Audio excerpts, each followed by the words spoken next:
जय हिंद दोस्तों, स्वागत है आपका। आज का जो टॉपिक है वो है लाभ तथा हानि से पूछे गए प्रश्न को लेकर। हम आज की टॉपिक में क्रय मूल्य कैसे निकालें इस पर डिस्कस करेंगे और इसी पर आधारित प्रश्नों को देखेंगे। तो सबसे पहला जो सवाल है कि एक मेज को 1034 रुपये में बेचने से 10% लाभ होता है, तो मेज का क्रय मूल्य ज्ञात कीजिए। ध्यान से देखिए कि एक मेज को 1034 रुपये में बेचने से 10% लाभ होता है, तो मेज का क्रय मूल्य ज्ञात कीजिए। और वहीं दूसरा सवाल क्या है, सो देखिए। दूसरा सवाल है कि एक हीटर को 1170 रुपये में बेचने पर 10% की हानि होती है, तो हीटर का क्रय मूल्य निकालें। यानी अगर लाभ प्रतिशत और हानि प्रतिशत दिया हुआ है और विक्रय मूल्य दिया हुआ है, तो क्रय मूल्य कैसे निकालेंगे। इसमें बहुत सारे शिक्षक और बहुत सारे स्टूडेंट को कन्फ्यूजन होता है कि कैसे बनाएंगे इसको। तो मैं एकदम सीधा सा आपको ऐसा सूत्र बताऊंगा कि आप तुरंत बना लीजिएगा। तो सूत्र क्या है, आइए देखते हैं। सबसे पहले सूत्र को देखते हैं, ठीक है। इस तरह का अगर प्रश्न है तो सूत्र में क्या आपको करना है, तो देखिए। सबसे पहले आप अगर आपको क्रय मूल्य निकालना है तो लिखिए क्रय मूल्य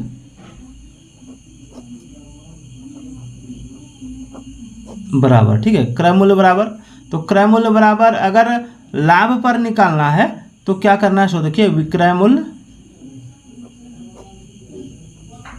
इतना विक्रय मूल्य दिया है उसको 100 से गुना करना है, विक्रय मूल्य गुना 100, ठीक है। उसके बाद आपको लिखना है 100 प्लस लाभ प्रतिशत, 100 प्लस लाभ प्रतिशत, ये सूत्र लिखना है, ठीक है। ये सूत्र आपको लाभ के लिए लिखना है। किसके लिए, लाभ के लिए। और अगर हानि पर निकालना है तो लिखना है क्रय मूल्य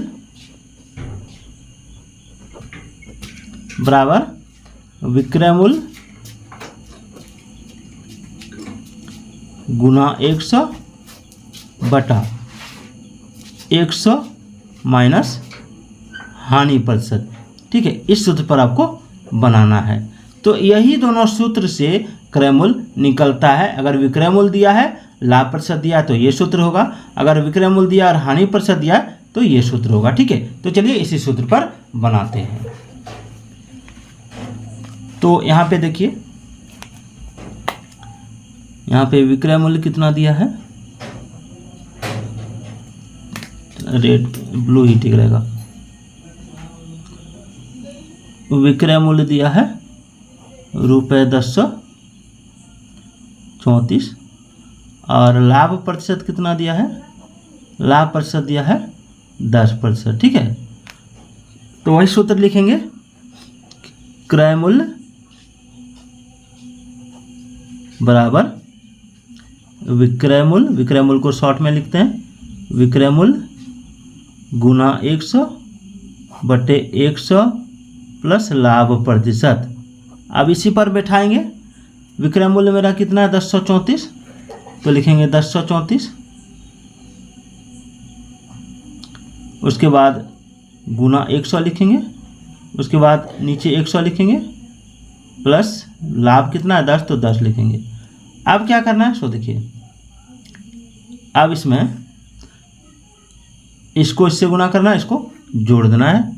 तो 1034 को 100 से गुना करेंगे तो 2 जीरो केवल लग जाएगा, ठीक है। और 100 में 10 जोड़ेंगे तो 110 हो गया। कितना हो गया, 110। 1 जीरो कट गया। अब इससे इसको डिवाइड करेंगे, इससे इसको क्या करेंगे, डिवाइड, ठीक है। तो डिवाइड क्या करना है, सो देखिए 11 से 10 340 को डिवाइड दे देना है, 10,340 को। आप 11 के 9 अगर पढ़ेंगे तो 11 नाम 99 होगा, ठीक है। एक दाई दिए 13 में 9 हो गया, 4 हो गया और ये भी 4 आ गया, 1 चौक 44 हो गया, ठीक है। 1 जीरो बचा है तो ये हो गया 940। कितना हो गया, 940, ठीक है। तो यहाँ पर क्या लिखेंगे, यहाँ पर आंसर में लिखेंगे क्रय मूल्य बराबर 940, ये 940 रुपये हो गया, ठीक है। अब इसी पर जो दूसरा क्वेश्चन है हानि वाला पर कैसे बनेगा, सो देखिए कि एक हीटर को 1170 में बेचने पर 10% की हानि होती है, तो हीटर का क्रय मूल्य निकालें। तो सबसे पहले विक्रय मूल्य कितना दिया है, लिख लेते हैं हल हल। विक्रय मूल्य कितना दिया है, विक्रय मूल्य दिया है 1170, ठीक है। हानि कितना है,